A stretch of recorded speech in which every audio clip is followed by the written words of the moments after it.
I never meant to fall in love with him. Not when our parents were tearing each other apart on national television. Not when his mother, the Republican candidate, was trying to crush my father, the Democrat running against her for the White House. But love doesn't care about politics. And everything began on the night of the second presidential debate, with a single folder slipping from my hands. The auditorium buzzed with the chaotic energy of the backstage area. Aides rushed back and forth with clipboards and phones glued to their ears. Makeup artists put precise finishing touches on important faces, and the nervous hum of urgent conversations filled every corner of the space. It was the night of the second presidential debate, and the tension could be cut with a knife. The air conditioning was on full blast, yet the heat of anxiety in the crowd still made the atmosphere suffocating. Ethan Hale was leaning against a side wall, far from the epicenter of the chaos. 20 years old, with messy brown hair that fell over his forehead, dark jeans, and a button-down shirt that looked far too uncomfortable. He wore an expression that mixed deep boredom with obvious discomfort. His fingers absently scrolled through social media feeds on his phone, not really paying attention to anything. It wasn't the first time his mother, Victoria Hale, the Republican candidate with a real chance at the White House, had dragged him to one of these endless events. And judging by the way things were going, it probably wouldn't be the last. He sighed, thinking how much he'd rather be in his dorm room, reading a good book or binge-watching a series. Anything would be better than this political circus where every smile was calculated and every handshake held 3 layers of hidden meaning. That's when he heard a crash followed by a muffled, yet perfectly audible curse. Curious, he turned and saw a pile of folders scattered across the gray linoleum floor, papers flying in every direction, and a young woman kneeling, trying to gather them with evident frustration. She huffed, irritably pushing a lock of hair behind her ear. "Let me help you with that," Ethan said, moving away from the wall and approaching her. She looked up, and for a second that seemed to stretch into forever, he completely forgot how to breathe. Intense green eyes, the color of spring leaves, black hair pulled into a rushed ponytail that was already starting to come undone, and an expression that blended irritation with something akin to exhaustion. There were small dark circles under her eyes, as if she too spent sleepless nights in this impossible world of politics. "Thanks," she muttered, quickly starting to stack the folders again. "I swear these things have a mind of their own. It's like they're conspiring against me." Ethan smiled, finding her frustration strangely endearing, and knelt to assist. His fingers brushed hers as they both reached for the same blue folder, and an invisible current seemed to pass between them. The touch lasted only a fraction of a second, but it was enough to make his heart race. She blinked, clearly surprised, and he quickly looked away, feeling his cheeks warm. "Are you—" she began, studying his face intently. "The Republican candidate's son," he completed with a resigned sigh, like someone admitting a minor crime. "Ethan Hale. And you are—" There was a long, heavy pause. She bit her bottom lip, as if seriously considering not answering, maybe inventing a fake name and disappearing forever. "Leah Monroe," she finally said, her voice low. "The Democrat candidate's daughter." The hallway seemed to freeze for a moment. The noise around them turned into a distant drone. They were Romeo and Juliet in a modern political tragedy, heirs to rival dynasties that had spent the last few months tearing each other down in heated debates, aggressive commercials, and barbed interviews. Their families represented everything wrong with American politics: the division, the hatred, the inability to find common ground. But instead of backing away, instead of dropping the folder and running as logic dictated, Ethan smiled. It was a genuine smile, the kind that rarely appeared on his face lately. "I guess we officially shouldn't be talking," he said, a playful spark in his eyes. "Probably not," Leah agreed, but a slight smile was forming at the corners of her mouth, a small curve that completely transformed her face. "In fact, I'm pretty sure this violates about 5 different campaign protocols." Before they could say anything more, A gray-haired aide in an impeccable suit shouted Leah's name from across the hall, frantically waving a clipboard. She stood up too quickly, nearly stumbling, and hugged the folders to her chest like a shield. "It was interesting meeting you, Ethan Hale," she said, and there was something in her voice that made his heart leap. "Likewise, Leah Monroe," Ethan replied, watching her disappear into the backstage tumult, her ponytail bobbing as she walked. He stood there for a long moment, still holding one of the folders she had left behind. He didn't know it yet, but that brief encounter, those few minutes stolen from the chaos, would change absolutely everything in his life. In the following days, Ethan couldn't get Leah out of his head. She popped into his thoughts at the most inconvenient times. During silent breakfast with his mother, when he tried to concentrate on his American literature classes, late at night when he should have been sleeping. There was something about her, perhaps the way she had seemed so genuinely human amidst the artificial political circus, or maybe just the inexplicable spark he felt when their fingers touched. Whatever it was a magnetic force he couldn't ignore. A quick and perhaps slightly obsessive social media search revealed that Leah was studying political science at Georgetown University, which made all the sense in the world given her family. Ethan, who was studying literature at the same university, much to his mother's dismay, who considered the choice impractical, knew this was both a blessing and a curse. They would be close, sharing the same campus, breathing the same air, but always under the relentless spotlight of who they were and where they came from. So he did something completely impulsive, something his rational self tried to stop. He sent her a direct message on Instagram, his fingers trembling slightly over his phone keyboard. "Hey, I'm the guy who helped you pick up those traitorous folders. Want to grab a coffee? I solemnly promise not to talk about politics. Not one word." He hit send before he could regret it, and spent the next 3 hours compulsively checking his phone. The reply finally came, enough time for Ethan to regret sending the message 1,000 times, and imagine every possible scenario of rejection. "Only if it's somewhere absolutely no one will recognize us. I know the perfect place. Tomorrow at 4 p.m.? Ethan smiled at the screen like an infatuated fool. The coffee shop was on a narrow side street in Georgetown, the kind of place only true locals knew, hidden between a laundromat and an antique store. It was small, dimly lit by old-fashioned bulbs that cast a yellowish tone over everything, and smelled intensely of strong coffee and fresh-baked bread.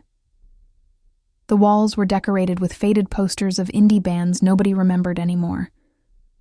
Perfect for 2 young people who needed to hide from the world. Leah was already there when Ethan arrived, tucked away at a corner table in the back, wearing enormous sunglasses even indoors, and a baseball cap that covered most of her face. He couldn't help but laugh when he saw her. "Subtle," he said, sliding into the worn wooden bench opposite her. "No one will suspect a thing." "Shut up," she retorted, but she was smiling broadly. She took off the sunglasses, revealing those green eyes that had been haunting his dreams. "Do you have any idea what would happen if someone saw us together? The media circus it would be?" "Probably the political apocalypse," Ethan suggested, picking up the plastic-coated menu. The headlines: "Republican son and Democratic daughter grab coffee. America in shock. Western civilization collapses." Leah laughed, and it was the most beautiful sound Ethan had ever heard. It was a genuine, unfiltered laugh, without the calculated caution that everyone in their world had with every gesture. They talked for hours, completely losing track of time. The coffee grew cold in their mugs as words flowed naturally between them. They discovered they had far more in common than they ever imagined. They both loved classic literature and hated the movies based on those books, shared a secret passion for obscure indie music, and deeply despised the falsehood and superficiality of the political world they had grown up in. Leah admitted, lowering her voice as if confessing a terrible secret, that she wanted to work in international human rights and nonprofits, not follow her father's political footsteps. Ethan confessed he dreamed of being a writer, creating worlds with words, but his mother saw it as a waste of time and potential. Sometimes I feel like an accessory, Leah said quietly, absently stirring her now cold coffee. Something for them to display in the perfect family photos. See how normal we are. See how we have family values. It's all a performance. I know exactly how that is, Ethan agreed, feeling a profound connection to those words. We're not people to them. We're campaign strategy. We're part of the image, the political branding. When they finally left the coffee shop, the sky was already stained orange and purple by the sunset. Leah stopped on the sidewalk and looked at him, her eyes shining with a mix of hope and fear. "Can we do this again?" she asked, with a raw vulnerability that made Ethan's heart ache in his chest. "Yes," he replied without a second of hesitation. "Definitely yes. Whenever you want." What started as casual meetings quickly transformed into something deeper and overwhelming. They saw each other whenever they could, in empty libraries on forgotten upper floors of the university, where dust danced in the sunbeams filtered through old windows, on neglected rooftops of abandoned buildings with privileged views of the city lights, in small, rundown cinemas where they watched bad movies just to have an excuse to be together in the dark, fingers intertwined over cold popcorn. It was a romance built on secrets and whispers, on encrypted messages and furtive meetings, but it was more real than anything else in their lives. It was honest in a way nothing else in their universe seemed to be. One particularly cold October night, on the rooftop of an abandoned building near campus, wrapped in a blanket Ethan had brought, Leah rested her head on his shoulder as they watched the lights of Washington flicker like terrestrial stars. The cold wind blew, but they barely felt it. "Have you ever thought about what it would be like if—" She started, but stopped, as if the words were too dangerous to say out loud. "If our families weren't who they are?" Ethan finished softly. "All the time. Literally every day. It would be so much easier," she murmured, her voice almost lost to the wind. "We wouldn't have to hide. We could just be." "It would," he agreed, kissing the top of her head tenderly. "But you know what? I wouldn't trade this. I wouldn't trade you, not even for an easier life." Leah turned to look at him, her green eyes shining under the silver light of the full moon.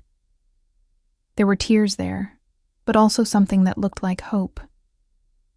"I love you," she said, the words coming out like a confession, something simultaneously dangerous and wonderful, something that changed everything. "I know it's crazy that we barely know each other, but I love you." "I love you too," Ethan replied without hesitation, feeling the absolute truth of those words. "Since the first second I saw you, I think." And then he kissed her, long and deep, feeling that finally, for the first time in his entire life, something made perfect sense. But secrets, no matter how well kept, eventually and inevitably come to light. It was a photo, a single image captured by a student journalist who recognized them leaving the indie cinema late on a Saturday afternoon. The photo was posted without much thought, just a curiosity shared on social media with a simple caption. "Aren't those?" It went viral in minutes, shared thousands of times, reposted, commented on, dissected. Within hours, it was the main headline on every news website and TV channel. Political scandal, children of rival candidates in secret romance. Modern Romeo and Juliet, political heirs dating in secret. The political hell broke loose, voracious and unforgiving. Victoria Hale summoned Ethan for an urgent meeting in her luxurious suite at the Willard Hotel. When he arrived, she was furious in a way he rarely saw, even on the worst campaign days. Her entire team was there. Aides, image consultants, crisis managers, all looking at him as if he were a criminal. "How could you be so irresponsible?" she shouted, pacing back and forth across the expensive carpet, her heels loudly hitting the floor. "So selfish? Do you have any idea of the damage this does to the campaign? To our values? To everything we've worked for these hellish months? I fell in love, Mom, Ethan said, forcing his voice to remain steady despite trembling inside. This isn't about politics. This is about two people who connected. Two real people, not pieces on a chessboard. Everything is about politics, Victoria retorted, her face red. Don't you understand? In this world, in this life we chose, everything is political. And this girl, this Monroe, she is the enemy's daughter. The man who wants to destroy everything we've built. You need to end this. Immediately. Today. I won't do it, Ethan said, his voice finally breaking. Then I'll do it for you, she said with a coldness that cut deeper than any shout. From now on, you will have security with you 24/7. No contact with her, no messages, no calls, nothing. It's over. Do you understand? It is over. Across town, in the Monroe campaign office, a frighteningly similar conversation was happening between Leah and David Monroe. He didn't yell. He never yelled. But somehow, his silent disappointment hurt infinitely more than any burst of anger. You've embarrassed me, he said, every word measured and heavy. This isn't just about politics, Leah. It's about loyalty. It's about family. It's about honor and commitment to what we believe in. I love him, Dad, Leah said, tears streaming uncontrollably down her face. It shouldn't matter which family he comes from. Love shouldn't have a political party. But it does matter, David replied, his voice weary. In the real world, in the world we live in, it matters. And you know it. You always have. He paused, the weight of the campaign evident in his slumped shoulders, in the new lines around his eyes. You have to choose, Leah. Him or your family. His love or the future of this nation. Because you can't have both. That is the cruel reality of our world. The following weeks were a prolonged agony, each day harder than the last. Ethan and Leah were kept apart like prisoners of their own families, all their desperate attempts at contact systematically blocked. Messages sent, but never delivered. Calls that never went through. Emails that vanished into the digital void. It was as if an invisible, impassable wall had been erected between them, separating not just two young lovers, but two entire worlds. Ethan sank into a deep sadness, barely leaving his room, missing classes, neglecting to eat properly. His mother tried to be understanding after the initial anger, but he could barely look at her. Leah dove obsessively into her studies, trying to use academic work as an anesthetic for the pain that constantly throbbed in her chest. But nothing worked. The absence of the other was a physical, palpable void, something that hurt with every breath, every beat of the heart. And all the while, the campaign ran its brutal and relentless course. Polls showed a tight technical tie. The race would be decided by millimeters, perhaps by a few thousand votes in key states. Every word, every gesture, every public appearance mattered. It was the night before the election that everything changed completely and unexpectedly. Victoria Hale was in her hotel room, alone for the first time in weeks, obsessively reviewing her final speech for the 100th time, making tiny adjustments that probably wouldn't make any difference. That's when she saw a framed photo of Ethan on her nightstand. He was 7 years old in the picture, standing in a park, smiling with that pure, uncomplicated innocence she hadn't seen in his eyes for many, many years. There was genuine joy in that old smile. Something broke inside her, like a dam giving way to pressure.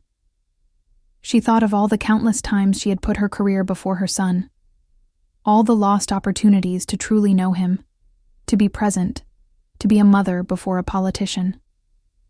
All the missed soccer games, canceled dinners, important conversations that never happened. And she realized with a devastating and painful clarity that she was about to do it again, consciously destroy his happiness, crush his heart, all in the name of an ambition that, in the end, might not matter so much after all. What was the presidency compared to her son's smile? The next morning, during her last major rally before the election on the steps of the Capitol, in front of thousands of supporters waving flags and signs, Victoria Hale did something completely unexpected. She took a deep breath and deviated from the carefully prepared speech by her team. "Before I talk about policies and promises, I want to talk about my son," she said, her voice echoing across the packed plaza through the loudspeakers. "He fell in love with the wrong person. At least that's what I told him. I was wrong. Completely wrong." The crowd fell into surprised silence.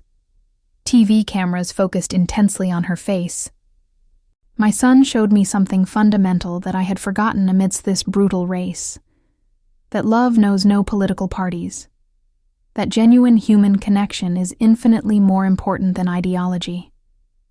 That empathy is worth more than votes. And that perhaps the next generation, these young people who grew up witnessing our division and our hatred, perhaps they are much wiser than us. Perhaps they can build bridges where we only see walls and impassable differences." She paused, her eyes visibly watering behind her glasses. "Ethan, if you're watching right now, I am profoundly sorry. For everything. You have my blessing. You always have. I was just too afraid, too blind, too ambitious to see. But I see now. And I am sorry." On the other side of Washington, at the exact same moment, David Monroe was giving his own final speech in a gymnasium packed with noisy supporters. And, to the complete surprise of everyone present, and his stunned team, he said almost exactly the same words as Victoria Hale. "My daughter taught me something crucial that I had forgotten," he said, his voice firm but emotional. "She taught me that true courage is not just inflexibly defending your political convictions. It is not just fighting against adversaries. Courage is defending your heart. It is being vulnerable. It is loving completely, even when the whole world is against you. Leah, wherever you are, I was wrong. Terribly wrong. And I'm sorry from the bottom of my heart." Ethan was in his dorm room when he saw the video of his mother playing frantically on social media. Tears streamed uncontrollably down his face as he watched, having to rewind the video 3 times to believe it was real. And then, without a second thought, without grabbing his jacket or wallet or anything, he ran out like a madman. Leah had the exact same visceral reaction when she saw her father's speech broadcast live on TV. She ran out of her apartment before the speech was even over, her heart beating so hard and fast it felt like it would explode in her chest, tears of relief and joy blurring her vision. They didn't arrange where to meet. They didn't exchange messages, didn't make plans. They didn't need to. They both simply knew, with an absolute and inexplicable certainty. The plaza in front of the Capitol was lit by the city's golden glow and the bright white lights of dozens of news teams eagerly awaiting election results. Giant screens displayed charts and percentages. And it was there, right in the middle of it all, surrounded by reporters, onlookers, and security, that Ethan and Leah finally saw each other. Their eyes met across the crowd, and time seemed to stop completely. They ran toward each other, pushing people aside, stumbling, caring about nothing but getting there. And when they finally embraced, when they finally touched after weeks of agonizing separation, it was as if the whole world ceased to exist. There was only the two of them, finally together, finally free to love without fear. The cameras captured everything in high definition. The long, desperate kiss, the tears wetting both their faces, the tight embrace as if they never wanted to let go. The pure, genuine love that stubbornly refused to be extinguished or diminished by artificial political differences. And in the next day's headlines, alongside the tight election results, which, ironically, ended with Victoria Hale winning by a razor-thin margin of just 40,000 votes in 3 key states, another story occupied the front pages. Love trumps politics, Young couple proves unity is still possible in deeply divided America. Heartfelt moment. Presidential candidates bless children's romance. Months later, on a sunny spring afternoon with an impossibly blue sky, something extraordinary happened. The two families gathered for dinner. It wasn't easy to arrange. There were weeks of delicate negotiations, nervous aides, complicated security protocols. But it finally happened. The restaurant was elegant but discreet, reserved entirely for the occasion. Victoria Hale and David Monroe sat at the table with their children, and initially the atmosphere was tense enough to cut with a knife. Polite but stiff smiles, carefully neutral conversations about the weather and the food. But then something magical happened. David made a joke about how strange it was not to be attacking Victoria in a campaign commercial, and she laughed genuinely for the first time in months. They started talking. For real, not as political adversaries, but as people. They discovered that both loved jazz and hated morning meetings, that both had grown up in small towns and felt out of place in Washington, that both loved their children above any political ambition. "You know," Victoria said, already on her third glass of wine, her shoulders finally relaxed, "I spent 2 years painting you as the devil himself, and you're surprisingly normal, even pleasant." "I was expecting horns and a tail, too," David replied with a genuine smile. "But all I found was someone who clearly cares about this impossible country we call home just as much as I do." They laughed together, and the sound filled the restaurant warmly. Ethan and Leah exchanged meaningful glances from across the table, smiling like people sharing a delightful secret. "Hey," Leah suddenly said, with a mischievous twinkle in her eyes. "You two realize you're getting along way too well, right?" "Yeah," Ethan agreed, struggling to keep a straight face. "Like, suspiciously well. Are you sure you don't want to exchange numbers?" "Ethan!"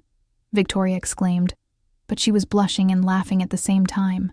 "Stop it, you two," David said, but he was also laughing, pointing an accusing finger at his children. "You've caused enough trouble with your impossible romances." "Who knows?" Leah teased, winking at her father. "Maybe bipartisan love is contagious. You two could run on a joint presidential ticket. Unity, 2028, when love triumphed over politics."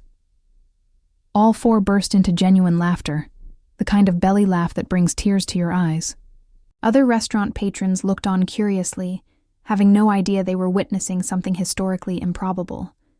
Later, as the night wore on and the moon shone over Washington, Ethan and Leah walked hand in hand through the lit streets, no longer hiding, no longer afraid, with no weight on their shoulders. "Do you think we made a real difference?" Leah asked, squeezing his hand. "In the grand scheme of things?" "I think we showed that it's possible," Ethan replied, stopping and turning to face her under the light of an old lamppost. "That not everything has to be a war. That sometimes the most revolutionary, most radical thing you can do is simply love. To love honestly, completely, without caring about the stupid rules others have invented." Leah smiled, that smile that still made his heart race, and kissed him softly under the stars. "I wouldn't change a thing," she said. "Me neither," Ethan agreed. "Not a single second." And there, under the starry Washington sky, as the world's most powerful political city slept around them, two young people who came from completely opposite worlds proved a fundamental truth. Even in the most divided place in America, even in the capital of partisanship and polarization, love could still build bridges. It always could. And sometimes, those bridges became paths for others to cross as well. The end.